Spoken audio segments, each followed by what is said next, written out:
Yay, you took the risk. You perceived the chance of my delivering some useful information to you was worth investing your time in watching this video, and I'm so glad you did. This is an actual, complete, and unbiased education on menopause. I teach you how to weigh the benefits of each option against the risks of each option so that you can choose the menopause management that is right for you. It doesn't matter what anybody else does for her menopause. All that matters is that you do what's right for you.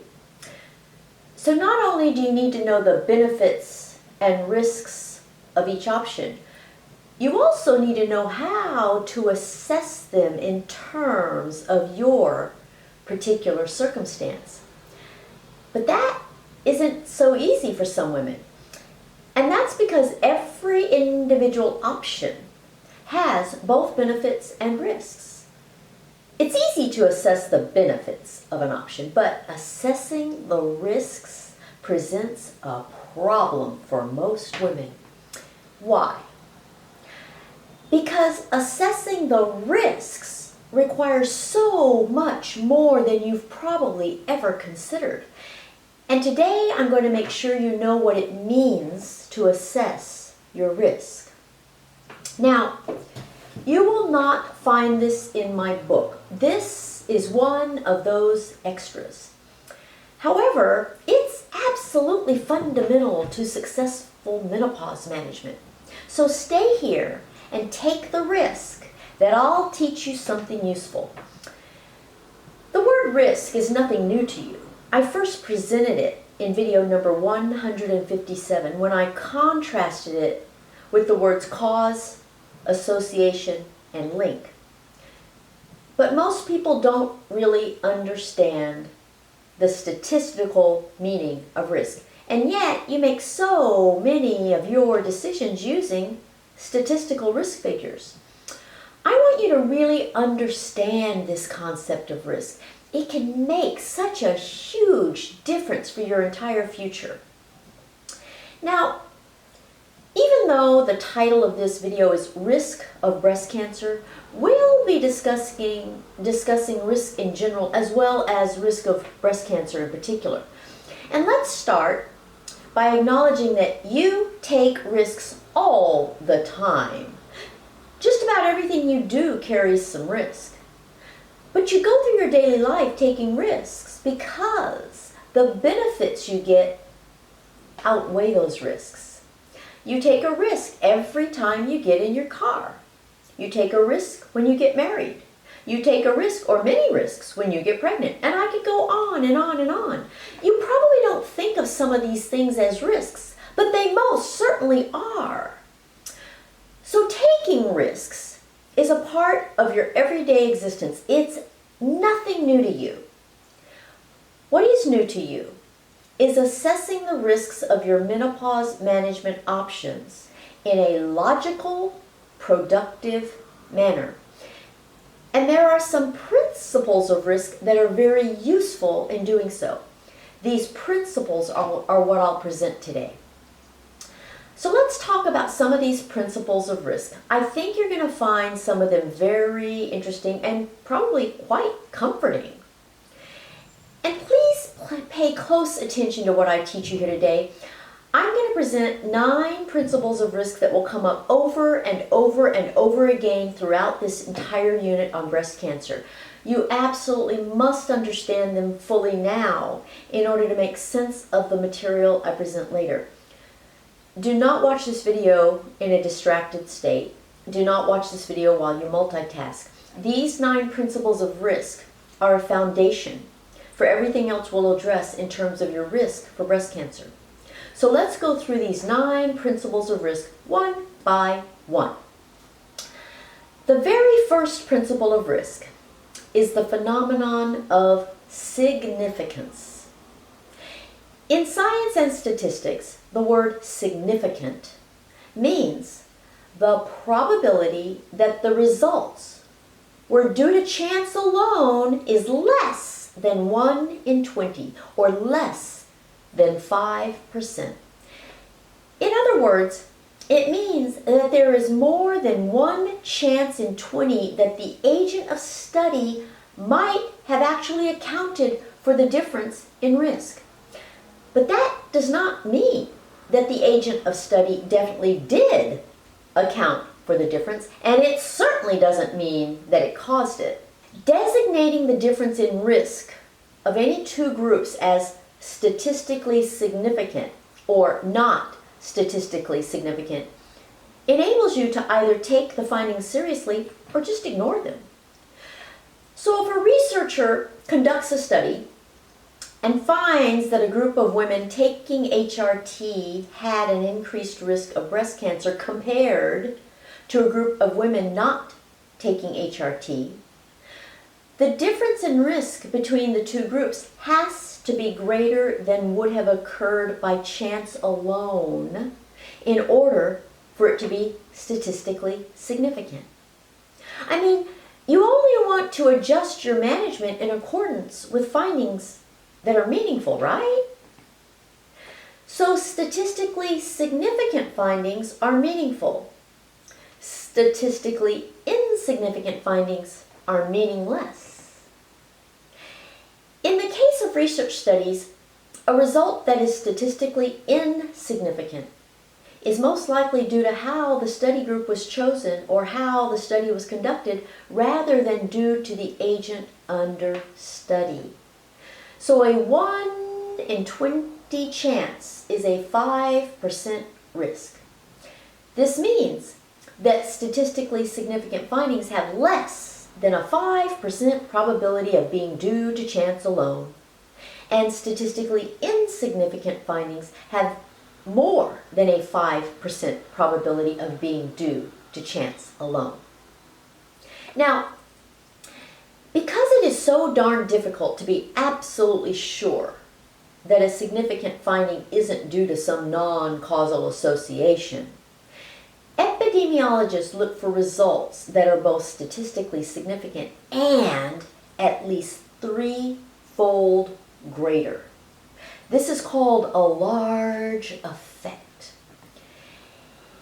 It is so easy to be influenced by the words statistically significant, but by looking for a difference of 3-fold or greater, you don't fall prey to attributing more culpability to a risk factor or causative agent than it deserves. The goal is to accurately blame an agent for its deserved degree of responsibility in contributing to breast cancer. And this is critical nowadays when so many things that do not cause breast cancer are blamed for it. Okay, the second principle of risk is the frame of reference. I call this the compared to what principle. Think about it.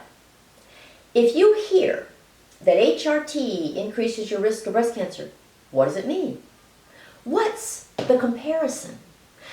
Does it mean that women who take HRT get breast cancer more than women who do not take HRT? Is the word your, as in your risk, meant to mean women in general, or does it mean you in particular?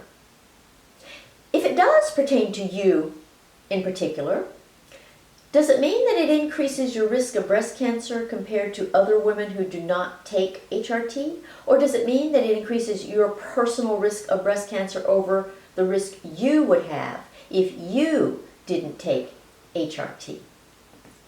These are all very different things. Without a frame of reference, risk is meaningless. The whole purpose of using risk to make menopause management choices is to compare one management option against another one. Without a frame of reference, you cannot do that.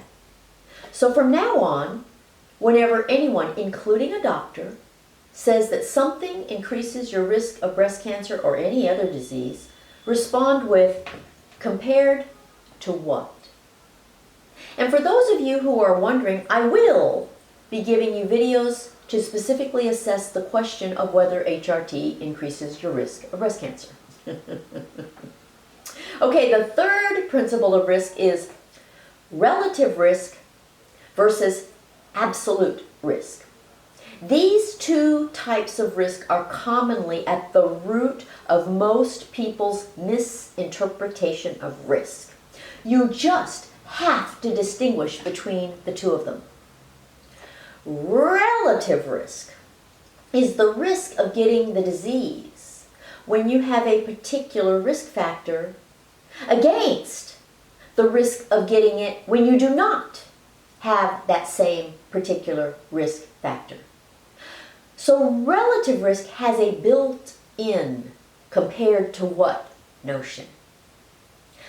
An example of relative risk is the risk of getting breast cancer for smokers compared to the risk of getting breast cancer for non-smokers.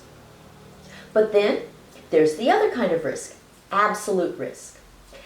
Absolute risk is your actual risk of getting the disease, regardless of the presence or absence of a particular risk factor.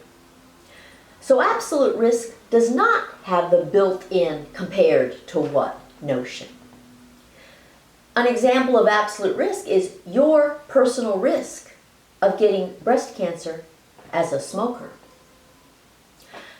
Most commonly, relative risk sounds a lot more risky than absolute risk. And unfortunately, relative risk is the one that you usually hear. This is especially true with media reports on breast cancer rates. And to make use of relative risk, you have to know the baseline absolute risk. But most studies do not give you both relative and absolute risk, and neither do media people. So you are left thinking that you have an increased risk when you have no idea what it's compared to. Knowing the baseline absolute numbers of breast cancers is critical when comparing two groups of women in order to quantitate the risk of a particular risk factor. The fourth principle of risk is the reporting style. There are two basic reporting styles, by percentages and by actual numbers. Percentages make the actual numbers seem more important than they really are. And of course, it's the most common reporting style. Here's an example. The WHI study claimed that the women in the study who took both estrogen and progestogen had a 26% increase in their risk of breast cancer. But if I translate that into actual numbers, it means that the women in the study taking estrogen and progestogen had a breast cancer risk of 1 in 5 instead of 1 in 6. So which sounds more ominous to you? 26% or 1 in 6 to 1 in 5? A 26% increase in risk sounds like a lot, but a change from 1 in 6 to 1 in 5 doesn't. And oh, by the way, that finding was not statistically significant. And that means that there was more than a 5% chance that the increased risk was due to something other than the hormones creating that increased risk. And yet, most women were completely freaked out by this statistic, so much so that they flushed their HRT down the toilet. The fifth principle of risk is the degree of increased or decreased risk. So it's degree. Now this pertains primarily to relative risk, which is the difference in risk between two different groups. Relative risk centers around the number 1, and it's really very simple. A relative risk of 1 means that the agent under study has no effect on your risk for breast cancer at all. It changes nothing. A relative risk of less than 1 means that the agent under study decreases your risk of breast cancer. A relative risk of greater than 1 means that the agent under study increases your risk of breast cancer. But even an agent that has a relative risk of greater than 1 can be insignificant. It just depends on how relevant it is to the topic at hand. In other words, even a statistically significant relative risk of greater than 1 can be a chance finding. This book has a very enlightening list of risk factors and their relative risks for breast cancer. And it just really makes the point. Here are some of the relative risks they list for breast cancer. This means that there have been studies that show these factors as increasing or decreasing the risk of breast cancer in a group of women exposed to the risk factor compared to a group of women not exposed to it. What you see in the first column is a division between the factors that decreased the risk of breast cancer and those that increased the risk of breast cancer in some study or another. Factors that decreased it are in the greenish tones. Factors that increased it are in the pinkish tones. In the second column, you see the actual factors that were studied to determine whether they increased or decreased the risk of breast cancer. In the third column, you see the degree of that increased or decreased risk. In other words, the third column is the relative risk.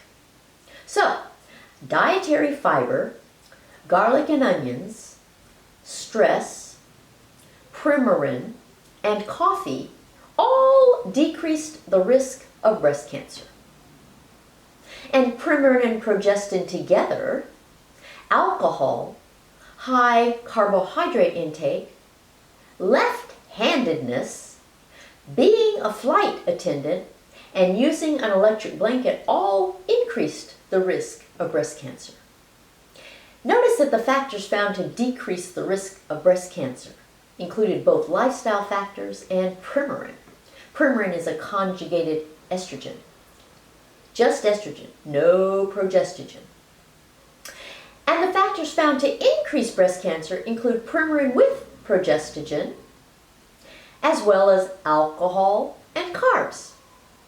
But some of the things found to increase the risk of breast cancer were just plain goofy, like being left-handed, being a flight attendant, and using electric blankets. And the highest relative risks were found for being a flight attendant and using an electric blanket. In other words, being a flight attendant or using an electric blanket were the most statistically significant. The point is that just because a result is statistically significant or has a relative risk greater than 1 does not make it a valid contributor to breast cancer. The sixth principle of risk is the time frame. Some designation of time is necessary to make risk meaningful. Risk without a time frame is completely meaningless. A good analogy for this is speed. To make use of information about speed, you need both distance and time for traveling that distance. 50 miles is a meaningless speed, but 50 miles per hour or 50 miles per second gives it meaning. So when it comes to risk, there has to be a designation of the time frame over which that risk applies. If I say the risk of getting breast cancer is 1 in 7, it's meaningless. Is that the risk over 1 year? 10 years? 20 years? What? If your risk of getting breast cancer is 1 in 7 every single year, that's a high risk. But if your risk of getting breast cancer is 1 in 7 over the course of your entire lifetime to age 90, it isn't. And sometimes the time frame chosen is not representative of how a particular risk factor affects risk. In the unit on cancer in general, I taught you that by the time any cancer is diagnosed, it has been present for years. So if a study on breast cancer introduces an agent to determine its effect on causing breast cancer, and they only conduct the study for 1 year, that's an inadequate period of time for the agent under study to cause breast cancer. Any breast cancers diagnosed during that year had to have been already there before the study even began. So in that cancer in general unit, I was preparing you for this unit. Do you see how I plant seeds and then I bring them to fruition much later?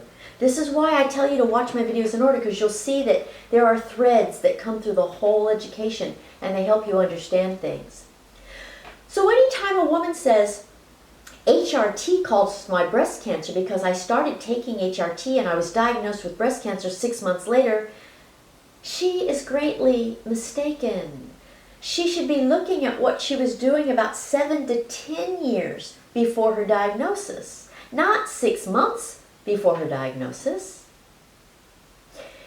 And that brings us to the 7th principle of risk. This one is a bit difficult for some people to grasp. It's the principle that risk increases and decreases over time. Here's how this works.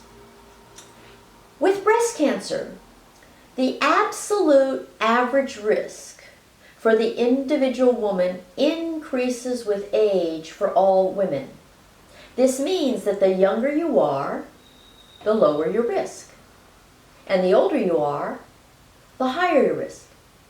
But if you break down the average risk of breast cancer by age, it looks like this. From age 30 to 40, it's 1 in 252. From age 41 to 50, it's 1 in 68. From age 51 to 60, it's 1 in 35. From age 61 to 70, it's 1 in 27. From age 71 to 80, it's 1 in 25. From age 81 to 90, it's 1 in 7. Obviously, the likelihood of getting breast cancer increases as you get older. That accounts for the part of this principle pertaining to the increase in risk over time. But wait, there's a flip side to this. Some of your risk is lost as you age too. And I'll use an analogy to illustrate this. Let's say you're on an adventure and you come to a bridge. You notice that the bridge is really old and rickety. It looks like it's unsafe to cross that bridge. The risk of falling from the bridge is high. So before you cross the bridge, the risk of falling is high. But let's say you carefully make your way across the bridge and you reach the other side unscathed. Is the risk still high? No.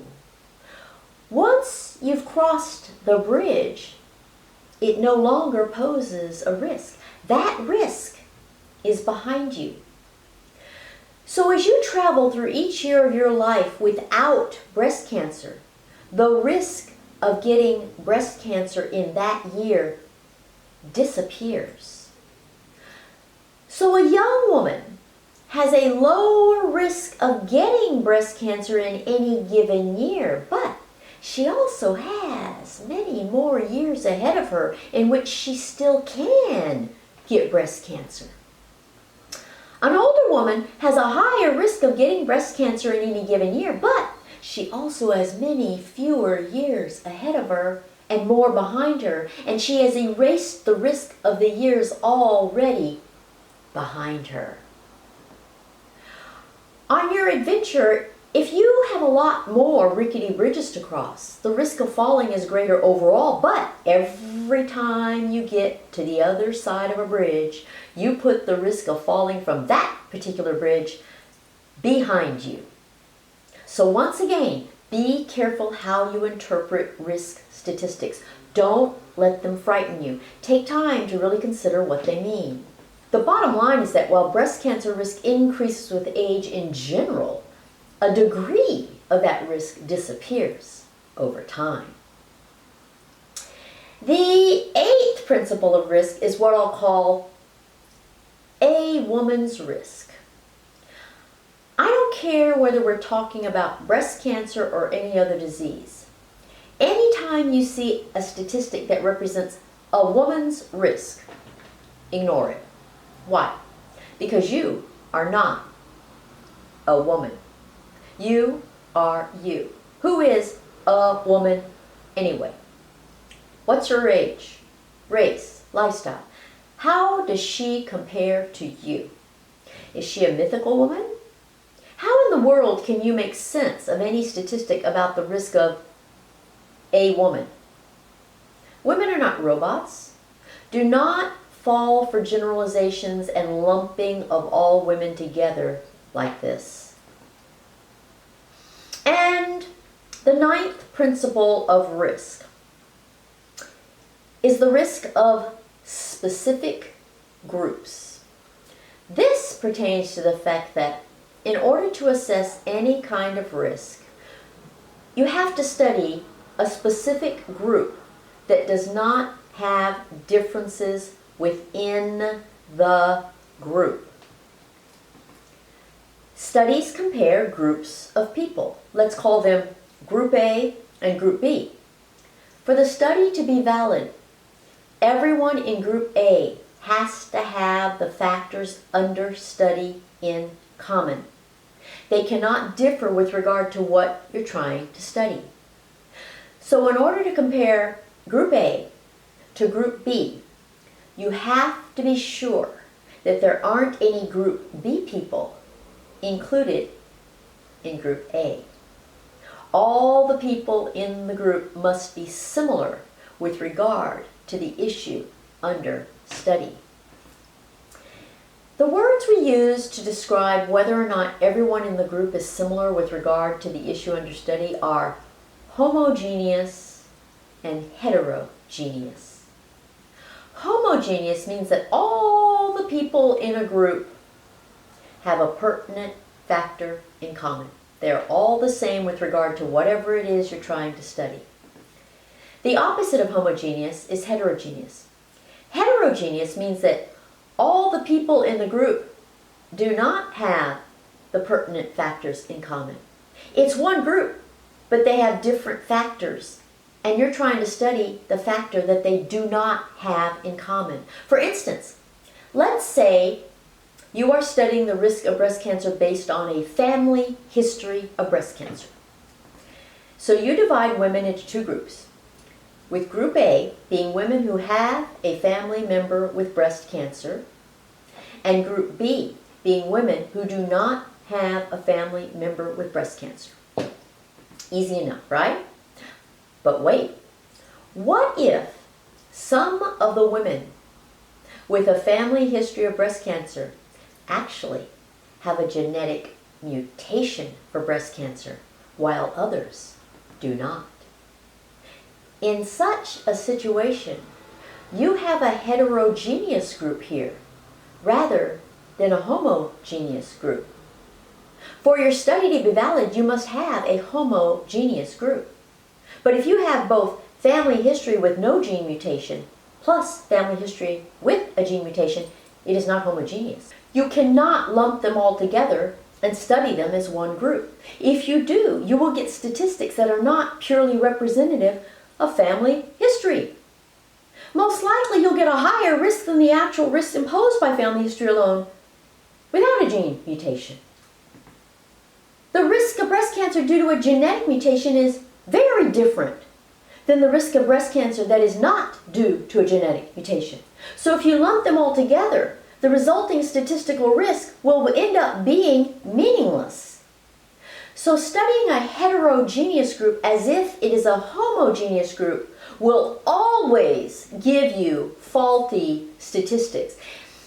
In a simpler vein, it's like if you were studying fruit If you were studying peaches, you must only include peaches in your study. If you include prunes along with the peaches, your statistics will be all wrong.